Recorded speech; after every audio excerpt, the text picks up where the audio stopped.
ولقد آتينا لقمان الحكمة أن اشكر لله ومن يشكر فإنما يشكر لنفسه ومن كفر فإن الله غني حميد وإذ قال لقمان لابنه وهو يعظه يا بني لا تشرك بالله إن الشرك لظلم عظيم.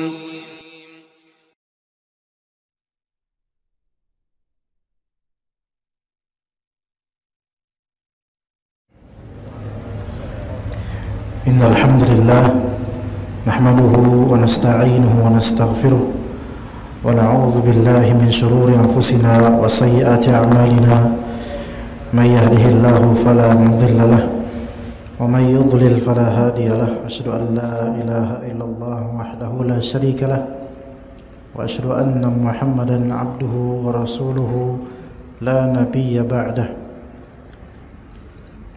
اللهم علمنا ما ينفعنا وانفعنا بما علمتنا إنك أنت العليم الحكيم.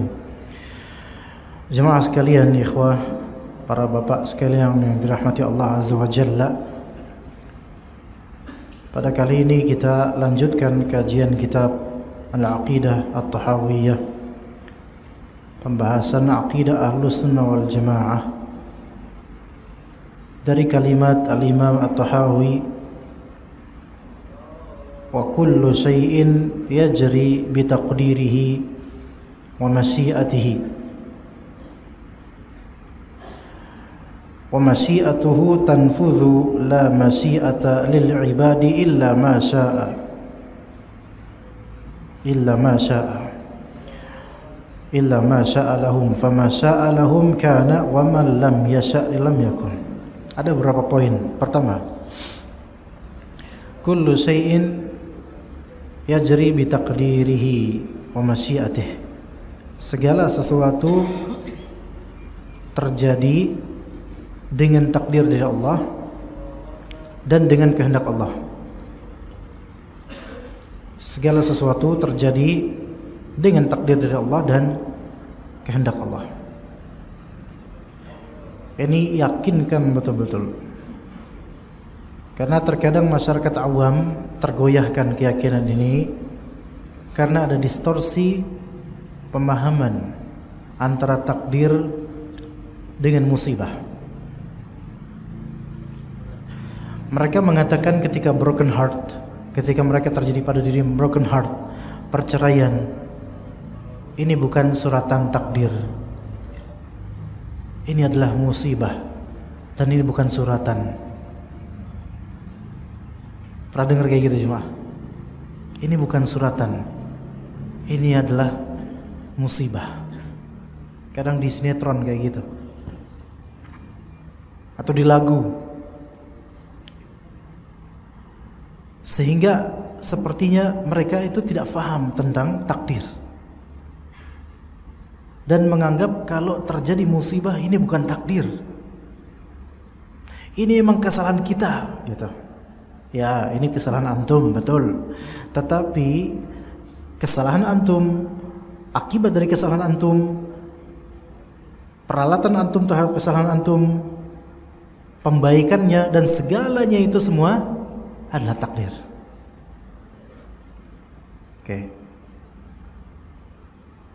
Kullu syai'in yajri bitaqdirihi wa masyiatihi. Segala sesuatu terjadi tanpa lepas dari takdir Allah, tanpa lepas dari kehendak Allah. Tanpa lepas dari takdir Allah berarti segala kejadian, segala kenyataan, detail dan globalnya itu sudah termaktub di Lauh Mahfuz secara rinci dan global, tanpa pernah berubah dari takdir Lauh Mahfuz itu, tanpa penghapusan, tanpa penambahan. Oke, itu satu. Segala sesuatu terjadi dengan takdir dari Allah, baik atau buruknya. Yang kedua, wa masyiatih, dengan kehendak Allah. Segala kenyataan, segala kejadian, baik atau buruk, semua terjadi dengan sebab kehendak Allah Azza wa Jalla. Allah menghendakinya terjadi, baik ataupun buruk. Oke. Wa masyiatuhu tanfudhu, dan kehendak Allah Ta'ala itu nyata, terrealisir, terjadi, baik ataupun buruk. Kata Allah Azza wa Jalla, wa idza aradallahu biqaumin su'an fala maraddalah wa ma lahum min dunihi miwal. Dan apa yang Allah Ta'ala kehendaki, jika Allah Ta'ala menghendaki keburukan pada suatu kaum, musibah, azab, fala maraddalah, tidak ada yang bisa menolaknya. Ini masih Allah, kehendak Allah, enggak ada yang bisa menolaknya. Wa ma lahum min dunihi miwal, tidak ada selain Allah yang bisa menjadi penolong buat mereka. La masyiata lil ibadi illa ma syaa lahum, hamba-hamba tidak memiliki kehendak kecuali yang Allah kehendaki pada mereka sebagai kehendak. Perhatikan kalimat ini, jangan sampai salah. Pertanyaan, apakah manusia punya kehendak? Nah, menjawab pertanyaan ini itu mencerminkan akidah antum sebenarnya. Apakah manusia punya kehendak? Ya. Jawabannya adalah enggak atau iya. Kalau antum bilang enggak, maka mazhab ini adalah mazhab Jabriyah. Jabri itu mazhab yang menyatakan bahwa manusia itu musayyir, yaitu hidup tanpa kehendak, let it flow, begitu aja, tanpa ada kehendak, berarti dipaksakan. Semua ini terjadi pada manusia, tidak punya kehendak. Sehingga kalau kita berkehendak, maka itu cuma kehendak hati doang, dan itu adalah paksaan dari Allah Azza wa Jalla. Kita nggak bisa lari dari segala keterpaksaan ini. Mau gimana lagi? Maka Jabriyah akhirnya udahlah, nggak usah ngapa-ngapain. Jabriyah. Kalau antum bilang dari pertanyaan tadi ya itu, apakah manusia punya kehendak? Antum bilang iya, manusia punya kehendak. Oke, bagus. Jawaban bagus, tapi masih global. Pertanyaan berikutnya, antum bilang tadi manusia punya kehendak. Ahsanta, bagus. Pertanyaan kedua, sebagai ujian, apakah manusia ketika berkehendak dia atas dasar kehendak sendiri secara mutlak, atau apa yang dia kehendaki itu sudah dikehendaki oleh Allah Azza wa Jalla? Itu dua pilihan. Ana pengen menguji antum, ikhwan. Pertanyaan kedua nih, Pak. Siapa yang berani menjawab? Angkat tangan. Ana khawatirin nggak ada yang berani kayaknya. Berani jawab nggak, ikhwan? Antum bilang nih, sepakat kita ya. Apakah manusia punya kehendak? Jawabannya apa, ikhwan? Iya, oke? Sepakat. Oke, kita sepakat. Pertanyaan berikutnya. Ketika manusia berkehendak, sebagaimana antum bilang, kita bilang tadi, ketika manusia berkehendak, apakah kehendak manusia itu independen, atau kehendak manusia tersebut di bawah kehendak Allah? Di bawah kehendak Allah? Jawaban dari Syekh Fulan. Anda lupa nama antum sih? Israfil? Sofyan, Masya Allah. Israfil, Masya Allah. Enggak Israel aja sekalian nanti ya. Taib. Beliau bilang yang B, apa tadi? Di bawah kehendak Allah. Kehendak manusia di bawah kehendak Allah. Ada yang bilang independen, fadhol? Enggak ada. Artinya apa kalau kita jawab, ya manusia berkehendak secara independen, berarti di luar takdir. Artinya adalah manusia menciptakan keinginan sendiri, perbuatan sendiri, menciptakan sendiri tanpa penciptaan dari Allah Azza wa Jalla. Ngerti nggak di sini? Artinya ini madhab kalau menjawab manusia berkehendak secara independen tanpa takdir Allah, ini madhab Qadariyah Mu'tazilah. Yang disebut madhab Qadariyah Mu'tazilah, dan ini nanti dipakai juga di filsafat. Ini yang dipakai di filsafat, ya. Bahwasanya manusia itu punya kehendak independen. Arti independen apa? Tidak ada kaitannya dengan kehendak Allah Azza wa Jalla. Oke. Allah punya kehendak, tapi kehendak Allah itu hanya untuk alam semesta. Sementara manusia punya kehendak sendiri, yang itu tidak masuk ke dalam takdir. Manusia menciptakan perbuatan sendiri, mengkreasikan perbuatannya sendiri. Karena itulah manusia bertanggung jawab atas perbuatannya, itu kata mereka. Oke? Ini kata mazhab Qadariyah atau Mu'tazilah, dan juga sebagian dari ahli filosof, sebagian filosof. Jawabannya ahlu sunnah adalah sesuai dengan di Al-Quran, di surat Al-Insan dan surat At-Takwir. Wa ma tasha'una illa ayyasha Allah. Dan tidaklah kalian berkehendak melainkan Allah menghendakinya. Artinya kehendak kita itu tidak independen. Apa yang kita kehendaki itu sudah Allah kehendaki. Faham di sini, ikhwan? Tapi bukan berarti Allah memaksa kita. Sekarang antum masih sebagai muslim, ini terpaksa nggak antum sebagai muslim? Enggak, pilihan antum. Ada opsi. Antum tetap muslim atau antum murtad. Itu opsi. Pilihan antum. Apakah antum dipaksa seperti tanpa kehendak, seperti dedaunan yang berguguran, nggak memiliki kehendak, kemanapun dia turun, disitulah takdir Allah. Antum punya kehendak, tapi antum akan bertanggung jawab terhadap kehendak antum, dan semua kehendak antum itu adalah, atau semua kehendak antum itu di bawah kehendak Allah dan sudah ditakdirkan oleh Allah Azza wa Jalla. Dan ini bukan pemaksaan, buktinya antum bisa memilih sekarang. Ya, contoh, ini bukan nyindir. Antum pilih dengar kajian atau tidur. Kehendak antum, terserah antum. Anda mau nyimak saat fadl, Anda mau tidur saat fadl. Oke?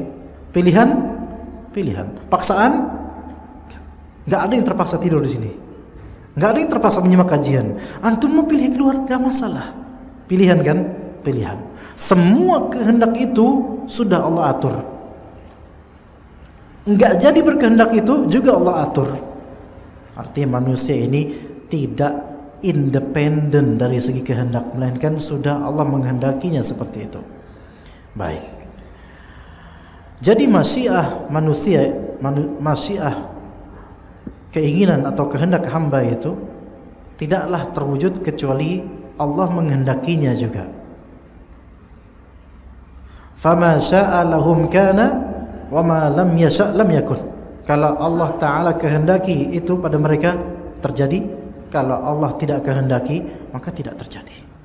Baik. Sekarang dalil-dalilnya jemaah sekalian. Dan kata Ibnu Abil Izz Al-Hanafi rahimahullah, kita bicara tentang kehendak Allah sekarang. Wal muhaqqiqun min ahli sunnah yaqulun, para ahli tahqiq dan para ahli riset dari kalangan ahli sunnah, ulama ahli sunnah berkata, al-iradah fi kitabillahi naw'an. Kehendaknya Allah di kitab Allah, di Al-Quran itu ada dua macam. Pertama, iradah kauniyah, dan yang kedua iradah syar'iyah. Ana pernah menjelaskan di sini, namun kita reload lagi ya. Pertama iradah kauniyah, dan kedua iradah syar'iyah. Iradah kauniyah adalah iradah masyiah syamilah li jami'il mawjudat, yaitu iradah kauniyah adalah kehendak yang mencakup segala eksistensi. Segala eksistensi, segala perwujudan dan kejadian itu dikehendaki oleh Allah dengan kehendak kauniyah, kesemestaan. Dari benda mati, makhluk hidup, dari langit, bumi dengan segala rinciannya, itu kehendak kauniyahnya Allah Azza wa Jalla.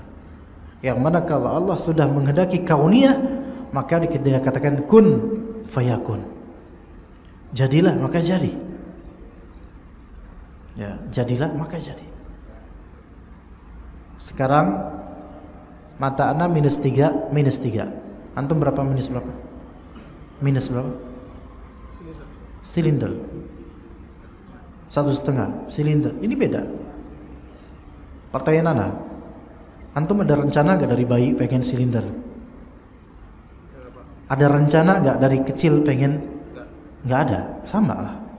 Antum ada rencana dulu pengen minus 1,5? Gak ada. Siapa yang menghendaki ini, punya penyakit, punya kekurangan ini? Allah. Ini namanya iradah apa? Kauniyah. Ketika kita masih di dalam rahim, apakah kita yang menentukan saya pengen jadi laki-laki? Enggak. Allah yang menghendaki itu. Ini iradah kauniyah.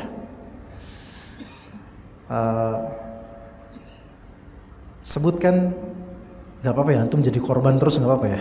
Sebutkan makanan favorit antum. Nasi uduk. Itu. Insyaallah ya. Bukan masalah Indonesia ya. Itu kan common, terlalu common lah, ya, terlalu umum lah. Ada yang spesial dikit lah.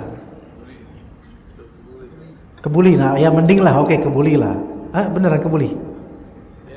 Kebuli, Masya Allah ya. Lapar gak sekarang? Sama lah ya. Oke. Taib, nasi kebuli makan favorit antum. Tercetak begitu ya. Ini masuk, ini yang Allah inginkan pada antum, suka nasi kebuli. Ini kehendak Allah, kauniyah atau syariah? Kauniyah, iya. Tidak ada kaitan dengan syariat. Ya, oke. Akhirnya antum siang ini ada nasi kebuli nggak di sini jualan? Nggak ada.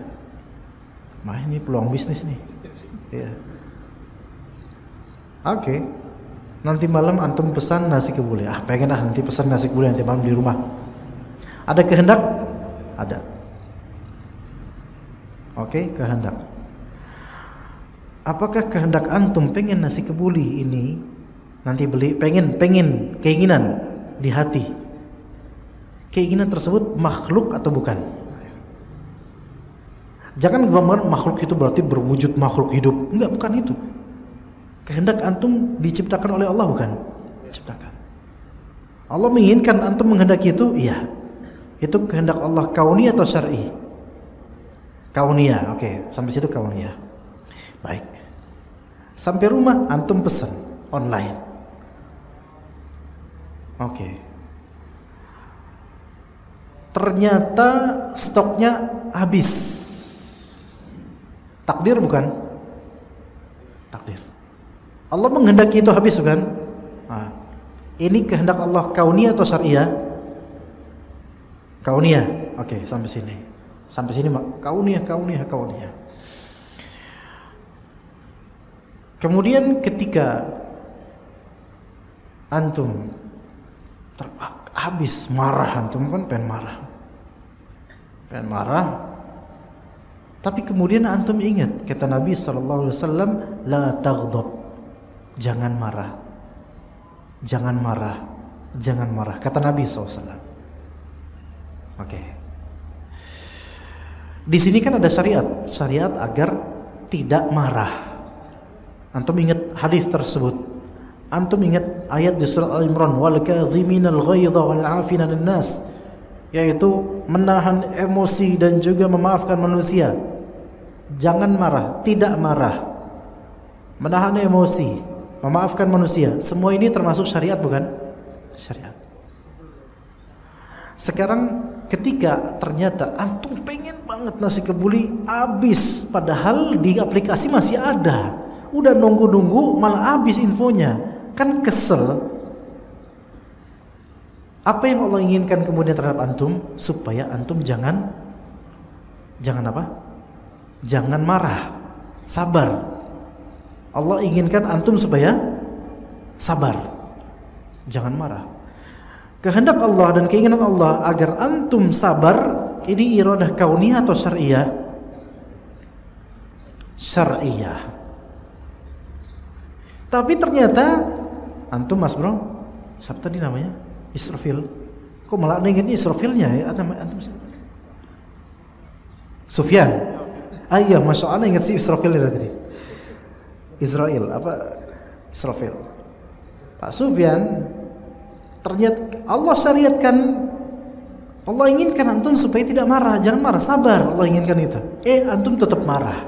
Antum lempar HP antum. Kemudian antum caci-caci drivernya atau tokonya, bintang 1 pokoknya, marah antum. Oke? Marahnya antum di sini sampai lempar HP, semua itu kehendak Allah juga bukan? Syariah atau kauniyah? Kauniyah. Dan antum telah menyimpang dan melanggar dari kehendak Allah yang bersifat syariah. Gini, sampai sini paham gak? Oke, tadi azan. Siapa yang azan tadi? Muadzin, taib. Yang qomat antum bukan? Ada qomat tadi, beliau Syekh Hasan ya. Kalau anak kan Ustaz Hasan, dia Syekh Hasan ya. Qomat. Mohon maaf, bukan menyinggung, bukan menyindir. Beberapa bapak-bapak pekerja jalan di depan dengerin qomat. Dengar qomat dan melihat jemaah sudah berdiri. Dengan adanya qomat ini artinya Allah menghendaki mereka supaya apa? Ikut salat berjamaah. Ini kehendak Allah supaya mereka ikut salat berjamaah. Kehendak ini kehendak syar'iyah atau kauniyah? Syar'iyah. Ya. Tuntas qomat, mereka cuma ngeliat doang ke kantin. Perginya mereka ke kantin dan melengosnya mereka dari salat berjamaah, ini juga termasuk takdir bukan? Takdir. Allah kehendaki enggak? Allah kehendaki. Namanya kehendak apa? Kauniyah. Sehingga mereka menyimpang dari kehendak Allah yang syar'iyah. Begitu ya? Begitu. Nah, apa perbedaannya terus? Kehendak syar'iyah dan kehendak kauniyah. Di antara perbedaannya adalah kehendak kauniyah, kalau Allah sudah Ta'ala kehendaki, enggak mungkin meleset. Gak mungkin, walaupun berupa pelanggaran, walaupun berupa keburukan, gak mungkin melesat, gak mungkin berbeda dari apa yang Allah kehendaki. Tetapi iradah syar'iyah itu mungkin dilanggar oleh manusia. Tapi pelanggaran manusia terhadap keinginan syar'iyahnya Allah itu juga termasuk keinginan kauniyahnya Allah. Faham gak sampai sini ya kawan? Ini harus pakai pikiran loh, ini pelajaran ini ya kawan. Udah hari Senin, kerja dari jam 7 zuhur, udah ngantuk, capek, lapar, disuruh mikirin ini lagi, ibadah buat antum. Itu berarti Allah punya kehendak syar'iyah antum supaya belajar. Mau gak belajar juga gak apa-apa. Faham atau gak faham, itu kehendak Allah secara kauniyah atau syar'iyah? Faham atau enggak faham, itu kehendak Allah secara kauniyah. Iya. Karena kadang orang faham, alhamdulillah. Kadang orang udah berusaha tapi enggak faham. Ya alhamdulillah ala kulli hal. Allah takdirkan begitu? Iya, takdirkan begitu. Ya. Jadi di segala kejadian dan kenyataan ini semua sudah apa? Sudah terjadi, ini sudah tertakdirkan dan dikehendaki oleh Allah. Iblis baik atau buruk? Ayo. Buruk, baik. Sepakat. Wa idz qala rabbuka lil malaikati isjudu li adama fasajadu illa iblis. Ketika Allah berkata kepada para malaikat dan makhluk-makhluk, sujudlah kepada Nabi Adam. Sujudlah kepada Adam. Maka mereka semua sujud kecuali iblis. Perintah Allah supaya sujud kepada Nabi Adam ini iradah apa? Syariah. Kenapa? Karena perintah syariat dan juga karena bisa dilanggar, ya enggak? Buktinya iblis enggak sujud. Oke? Iblis enggak sujud. Iblis melanggar. Berarti iblis menyelisihi iradah Allah syar'iyah. Oke. Tapi dengan enggannya iblis untuk sujud, itu termasuk takdir bukan? Takdir. Masuk ke iradah apa? Kauniyah. Oke? Iradah kauniyah. Ingat, iradah syar'iyah di antara perbedaannya. Iradah syar'iyah Allah itu bisa terjadi penyelisihan makhluk terhadapnya. Tapi iradah kauniyah enggak mungkin. Pasti makhluk sesuai dengan iradah kauniyah. Oke? Kemudian kedua, iradah syar'iyah itu selalu baik. Selalu baik. Iradah kauniyah kadang baik, kadang buruk. Maksudnya apa? Yang ditakdirkannya kadang baik, kadang buruk. Adapun perbuatannya, adapun kehendak Allah itu selalu baik. Pahami baik-baik. Yang ditakdirkan, yang diinginkan kadang baik, kadang buruk. Tetapi keinginan Allah terhadap perwujudan dan kenyataan ini pasti selalu, keinginannya selalu disifati baik. Karena tidak ada sifat Allah yang buruk. Iblis itu buruk gak? Buruk. Yang buruk itu di iblis dan perbuatannya atau di Allahnya yang menghendakinya? Di iblisnya. Padahal yang menciptakan iblis Allah, yang menghendaki iblis secara kauniyah untuk tidak sujud adalah Allah. Tetapi iblis ini punya kehendak gak di hatinya? Punya. Dan kehendak iblis untuk tidak mau sujud itu juga di bawah kehendak Allah yang syariah atau kauniyah? Kauniyah. Akhirnya iblis tidak mau sujud. Gak mau sujud. Allah bertanya kemudian. Ingat, semua pertanyaan Allah ketika bertanya itu bukan karena Allah tidak tahu. Ya. Allah bertanya karena ada hikmah di balik jawaban itu atau di hikmah di balik pertanyaan itu. Ya, maka kata Allah, ya. Kenapa engkau tidak sujud wahai iblis? Maka kata iblis, lam akun li asjud li basharin khalaqtahu min salsalin min hama'im masnun. Aku tidak mau sujud kepada pihak yang engkau ciptakan dari tanah seperti itu. Ya, enggak mau dia sujud. Nah, maka keengganan iblis untuk sujud melanggar iradah syar'iyah, tapi keengganannya ini juga sekaligus bertepatan juga sesuai dengan iradah kauniyahnya Allah Azza wa Jalla. Di situ ya. Itu akidah Ahlussunnah Jamaah jemaah sekalian. Oke. Urusan penciptaan juga. Ketika Allah menciptakan itu bagian dari takdir, ikhwan. Menciptakan sesuatu itu juga bagian dari takdir. Allah mentakdirkan sesuatu. Allah menciptakan adanya iblis, berarti Allah mentakdirkan adanya iblis juga. Oke. Sekarang ana mendengar seorang menjelaskan ilmu filsafat tentang metafisika, tentang Allah. Dia bilang yang mana ujung-ujungnya akan menuju madhab Mu'tazilah dan Qadariyah. Jadi begini, kronologinya begini, pemikirannya rangka pemikiran gini. Pikirkan baik-baik wahai teman sekalian.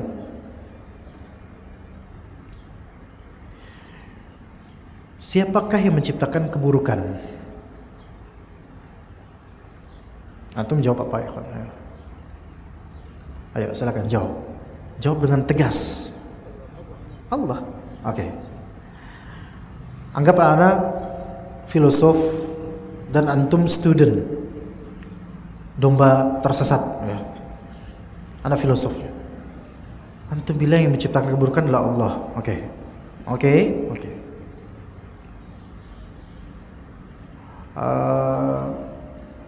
Yang menciptakan tinja. Tinja ini kan ada, setiap manusia punya, binatang punya. Tinja. Jawab, apakah eksistensi tinja itu takdir Allah? Apakah jangan yang kotor gitu, nggak usah yang kotor. Berzina. kejadian perzinahan, buruk atau baik? Buruk. Keji, buruk. Yang menciptakan perzinahan itu siapa? Silahkan jawab dengan tegas. Oke, Allah. Bagaimana antum menisbatkan penciptaan perzinahan, perbuatan buruk kepada Allah? Ini anggap aja filosofnya. Ya. Bayangkan begini teman-teman sekalian. Anda pura-pura jadi filosof ya. Ketika kita mengadakan sesuatu, kita pertimbangkan baik atau buruk ya. Oke. Bagi antum Allah itu maha baik tidak? Maha baik. Sekarang, kalau kita ingin mengadakan sesuatu yang buruk, pasti terbit di benak kita pikiran buruk. Betul atau tidak? Hah? Seseorang misal seseorang pengen berzina, pasti kebayang di pikirannya keinginan berzina, gambaran perzinahan. Betul tidak? Buruk tidak?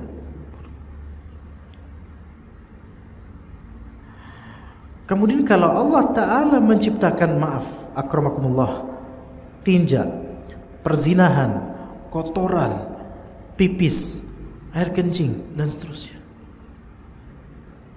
berarti akan terjadi apa?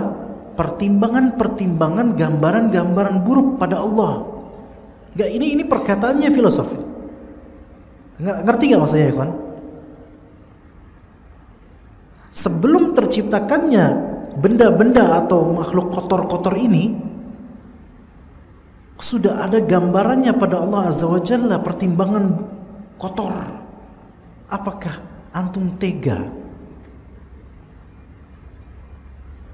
Apakah antum tega mengatakan bahwasanya Allah Ta'ala berpikir kotor? Jadi kalau sama orang yang akidahnya baik, aneh pemikiran seperti ini. Tapi sama orang yang memang haus akan filsafat, betul juga ya. Oh, sok bijak. Betul juga ya, nggak mungkin Allah. Nggak mungkin itu Allah memikirkan yang kotor. Emang manusia. Kesalahan mereka ini adalah apa? Menyerupakan Allah dengan makhluknya. Ya. Menyerupakan Allah dengan makhluknya, padahal kan bagi Allah itu idza arada syai'an an yaqula lahu kun fayakun. Kan gampang bagi Allah. Itu satu. Yang kedua, filsafat itu kan maksudnya kan hikmah. Tetapi mereka itu adalah orang-orang yang mengingkari hikmah yang ada pada perbuatan Allah. Filosofi, filsafat. Itu kan arti lainnya adalah terjemahan kasarnya ilmu kebijaksanaan, ilmu hikmah. Ya, filos dan logos. Ya. Filosofi dari dua kata kan, dan ini maksudnya adalah kebijaksanaan. Tetapi ketika mereka memikirkan perbuatan Allah, diantaranya adalah menciptakan, mereka tidak menganggap perbuatan Allah itu punya hikmah. Di antara yang Allah takdirkan, ada nggak yang buruk? Ada. Kecelakaan buruk, tinja buruk, perzinahan terjadinya buruk, iblis buruk, istri Nabi Lut buruk, terlalu banyak keburukan. Oke. Ya. Bagi Ahlus Sunnah wal Jamaah, apa yang Allah takdirkan dari keburukan itu tidak mutlak buruk 100%. Bagi kita nih Ahlus Sunnah wal Jamaah, apa yang Allah takdirkan dari keburukan itu tidak buruk 100%. Tidak semuanya secara mutlak buruknya, melainkan buruk dari sisi yang antum memandangnya buruk dan syariat memandangnya buruk. Tetapi dari sisi lain antum akan temukan hikmahnya yang lebih besar daripada keburukan tersebut. Contoh, dimulai dari eksistensi iblis. Pembangkangan iblis buruk atau baik? Buruk. Oke? Jangan berhenti di situ. Jangan berhenti di situ. Melainkan ambil hikmahnya dari keburukan iblis dan perbuatan iblis ini. Dengan eksistensi iblis, kita banyak dapat pelajaran. Antara hitam dan putih, antara maksiat dan taat, keberadaan syaitan. Hikmahnya sangat banyak. Semua takdir yang buruk itu yang ditakdirkan. Perbuatan Allah baik karena ada maksud yang sangat baik, yaitu hikmah yang bisa kita pelajari dari keterjadian atau kenyataan buruk tersebut. Sekiranya terjadi kecelakaan pada keluarga kita, betul itu buruk secara keterjadian. Secara keterjadian dan kenyataan. Tapi perbuatan Allah mentakdirkan ini pasti ada maksud baik. Pasti baik, pasti baik. Kalau kita mau husnudzon sama Allah dan tidak mentok pada keburukan itu, pasti ada kebaikan di balik itu, yang kalau kita gali pengetahuan tentang kebaikan di balik takdir tersebut, kita dapatkan kebaikan Allah itu jauh lebih besar daripada apa yang terjadi ini. Beneran, Pak. Sekarang coba masing-masing cek histori perjalanan hidupnya. Temukan di perjalanan hidup kita masing-masing kejadian buruk yang menimpa kita. Ternyata di balik itu ada hikmah yang kita sadari. We realize it. Kita sadari itu. Hikmahnya ternyata jauh lebih besar daripada kejadian buruk yang cuma seketika. Semuanya. Apapun itu, yang tidak kita restui mungkin awal-awal, tapi lama-lama kita terima, oh ya juga alhamdulillah ya.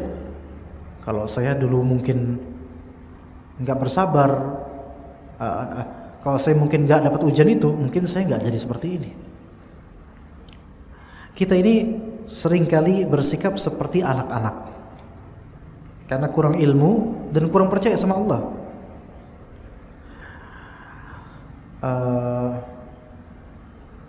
Pak Sofyan, nah, Anda berusaha ingat nama antum tadi, Israel terus. Nah, Israfil. Pak Sofyan, benar kan ya? Benar. Alhamdulillah kali ini benar. Ada nggak guru killer yang antum tahu? Ada. Tapi killernya bukan killer dalam artian sangat buruk ya, karena dia sayang. Oke. Ada nggak guru killer yang ternyata antum dapati maksud dia baik? Bisa jadi respectnya antum terhadap beliau lebih dari respectnya antum terhadap guru yang dulu ketika sekolah nyantai dan bikin antum malas. Ketika kita sekolah dulu punya guru killer, dan ada guru yang memanjakan kita, baik memanjakan dari segi penjelasan, memanjakan dari segi nilai pelajaran. Dulu waktu sekolah kita benci dengan guru killer dan kita sangat sayang pada guru yang kita sebut Masya Allah, ini baru nih pengertian nih guru nih. Semakin dewasa, apa yang kita anggap guru killer dan buruk, ternyata itu yang the best. Kita sadar itu yang sayang sama kita, itu yang selama ini pengen kita itu baik, benar. Dan kemudian kita pahami, justru guru yang dulu memanjakan kita inilah guru yang gagal. Mungkin gak seperti itu. Dan mungkin rata-rata kita punya pengalaman dalam masa ini. Dan saya punya baik guru, ustadz, syekh ya, yang betul-betul neken. Tapi justru sekarang sejujurnya Anda sangat sayang pada guru-guru ini, karena mereka itu baru tercermin hikmahnya setelah kita lulus, baru ngerti mereka tuh punya maksud yang sangat baik untuk kita. Nilai kita dijeblokin sesuai dengan apa yang kita jawab. Nggak ada rahim-rahimnya kata kita dulu kayak gitu. Benar-benar nih guru nih bernafsu banget pengen merahin gitu misalnya. Tapi ternyata justru yang kayak beliau ini yang bermaksud baik pada kita. Dan kita kemudian melihat kembali guru-guru yang dulu memanjakan kita. Kadang di kelas main-main, dah silahkan nak, mau ngapain terserah. Anda masih ingat beberapa guru yang di kelas justru guru itu meluangkan, justru guru itu mengambil kesempatan di kelas untuk tidur. Gurunya yang tidur, gurunya, dan kita nonton. Itu ada beneran waktu SD ya. Ada. Justru ini gak sayang sama kita. Dan ada kemudian satu guru SD yang sama, wali kelas, itu bener-bener kenceng banget dia tuh. Kita tuh sama beliau ya Allah. Tapi pas udah dewasa kita sadar justru yang kayak beliau inilah yang sayang sama kita. Makanya kata Allah, kata Nabi SAW, Innallaha idza ahabba qauman ibtalahum. Sesungguhnya Allah jika mencintai suatu kaum, maka Allah akan menguji mereka. Maka boleh jadi ujian yang Allah berikan kepada masing-masing kita, ikhwan, masing-masing punya sendiri ujiannya. Itu untuk melatih, untuk menambah ganjaran pahala, untuk meninggikan derajat kalau kita husnudzan sama Allah. Justru yang mengerikan itu adalah ketika kita itu dimanjakan, semua enak, semua mudah, apa-apa dapat dari dunia ini, itu yang harus khawatir. Istidraj. Dan kita terus maksiat, karena istidraj itu definisinya adalah menerusnya nikmat dengan konsistennya maksiat. Maksiat terus, nikmat terus. Itu istidraj. Justru itu yang ngeri. Justru itu yang terlantar. Tapi yang Allah perhatikan, justru yang Allah berikan ujian.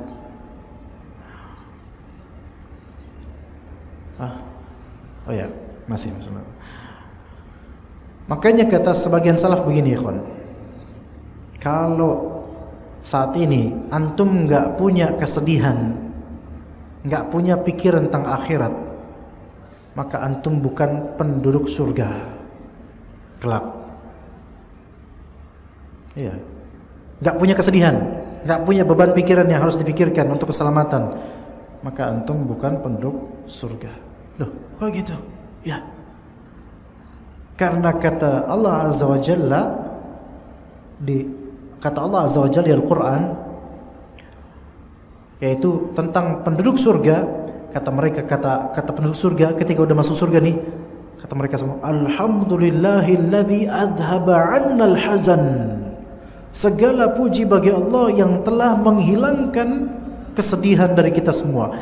Artinya, semua penghuni surga kelak itu adalah orang-orang yang ketika di dunia itu diliputi oleh kesedihan. Tapi kesedihannya bukan kesedihan karena ditinggal pacar, karena kucingnya mati. Bukan itu maksudnya. Kesedihan ini adalah kekhawatiran. Ini masuk surga apa enggak kita? Kemudian kesedihan itu adalah dengan tertimpanya musibah demi musibah, ujian demi ujian, sehingga kepikiran. Ini maksudnya. Sehingga ini kepikiran gimana harus terus bersabar dengan ujian ini dan cari solusinya. Itu berulang-ulang hidup ini seperti itu. Kekhawatiran anak kita mau dibawa kemana nanti, ntar kau gede jadi apa? Maksud jadi apa nih? Bukan semata dunia, tapi selamat atau enggak akhlaknya, agamanya gimana? Itu kepikiran orang beriman itu, dia kepikiran gitu ya, kepikiran gitu. Dan juga kata Nabi SAW, huffatil jannatu bil makarih. Surga itu dikelilingi oleh hal-hal yang dibenci.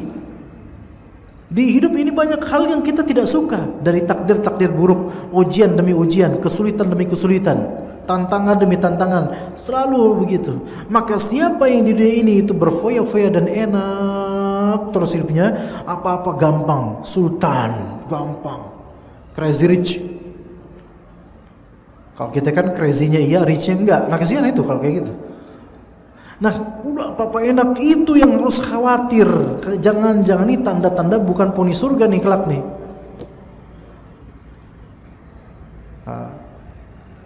Ada di surat Al-Isra, jemaah sekalian.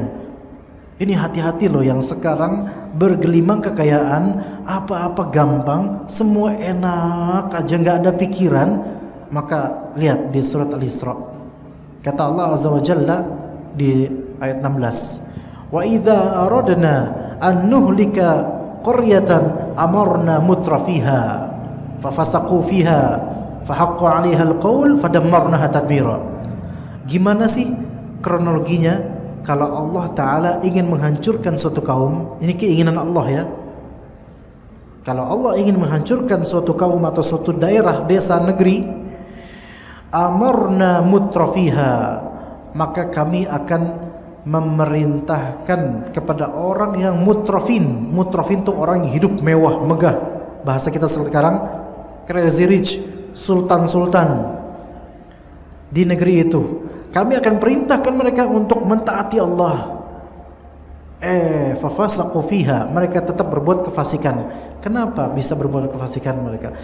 Karena orang kalau sudah kaya lebih dekat kepada syahwat, ya, mudah soalnya mengumbar syahwatnya, melampiaskannya mudah ya ikhwan. Orang kalau udah punya penghasilan 1 bulan 50 miliar, itu mau berzina di mana juga gampang, mau ke hotel mana gampang, mau curang juga gampang, melakukan tindakan kriminal di backup gampang, udah duit crazy rich kok, banyak backupannya. Fasik mudah. Jadi yang lebih mudah, lebih dekat kepada kefasikan adalah orang-orang yang berhidupan serba kecukupan, mewah. Adapun orang miskin lebih dekat kepada syubhat, karena banyak pikiran, jadi banyak syubhatnya. Ya enggak? Ya kita kalau bokeh kan banyak pikiran, Pak. Syubhatnya banyak itu. Ya. Maka kalau Allah ingin menghancurkan suatu kaum, bukan menghancurkan dengan memperbanyak orang miskinnya, bukan. Makanya BBM naik, antum jangan khawatir. Hatta antum miskin, semoga jangan miskin, tapi ya kalau bisa jangan miskin. Kalau bisa jangan miskin, ya jangan miskin. Ya. Maka orang yang banyak sultan-sultan ini, crazy rich ini, diperintahkan untuk taat, banyak sedekah, rajin sholat. Fafasaqu fiha, mereka lebih ke kefasikan, karena jalan kefasikan lebih mudah, tinggal bayar gampang.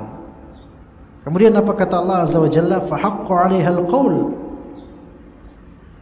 maka sepantasnya berlakulah terhadapnya hukuman kami, kemudian kami binasakan mereka.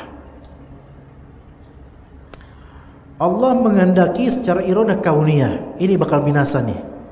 Tapi Allah juga punya kehendak syariah, yaitu menyuruh mereka ikut syariat, menyuruh mereka taat. Mereka malah menyelisihi iradah syariah, maka terwujudlah iradah kauniyah, yaitu azab buat mereka. Maka semua kita itu diberi pilihan. Diberi pilihan dengan iradah syariahnya Allah. Inna hadainahu sabila imma syakira wa imma kafura. Kami berikan hidayah pada mereka, ilmu, mau syukur atau mau kufur, tinggal pilih. Kalau mau syukur maka ada buat dia hadiahnya, kalau mau kufur ada akibatnya. Begitu jemaah sekalian. Manusia ini hidup tidak terpaksa, dan manusia ini hidup tidak menciptakan perbuatannya, melainkan ada Allah Ta'ala menciptakannya dan mengatur segalanya. Ya, makanya bayi itu pengen apa, pengen itu, nggak bisa menciptakan perbuatannya sendiri, nggak bisa mengkreasikan apa-apa, melainkan hanya menghendaki dan Allah mudahkan kemudian apa yang dia inginkan. Begitu. Maka ikhwas sekalian, bagi yang sekarang mungkin Allah Ta'ala sedang mengujinya sesuatu, maka ketahuilah ujian antum itu tidak keluar dari takdir Allah. Selamat atau tidak keluar dari takdir Allah.